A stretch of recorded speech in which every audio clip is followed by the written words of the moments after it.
qofka aqli badan ma jiro qofka waqti badan ma jiro laakiin kali waxa la isku dhaafay waxa weeye dadka aad aragtay ee ka sareeya cagta leh dunka horumarka gaare magaca leh ee aad maqasho ee mar walba marka aad fiiriso aad isleedahay dadka sidee ay halka ku gaareen waxa kale ay ku gaareen waxa weeyaan waqtigooda oo sida saxda ay u isticmaalaan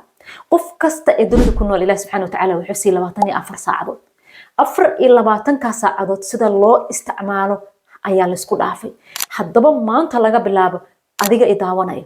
ama idaawan doono waxaan ka rabaa waqtigaada inaad ka faa'iideysatid oo aad ka ilaashatid cadawiyada iyo xaasidiinta waqtigaada ka dilo ee ka lumiyo cadawiyadaasi maxaa kamid ah telefoonka aad haysata ayaa kamid ah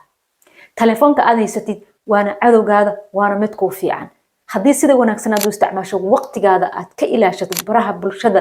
iyo waxyaabaha aan danta kugu jirin iyo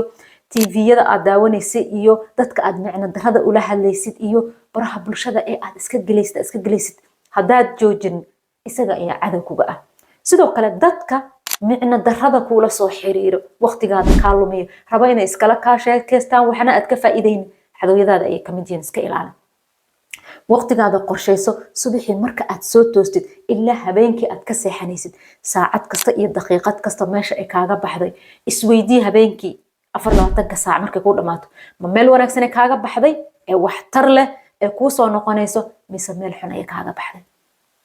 waxaad ogaataa ma jiro qof ka horumarsan ee ka aqli badan ee ka cilmi badan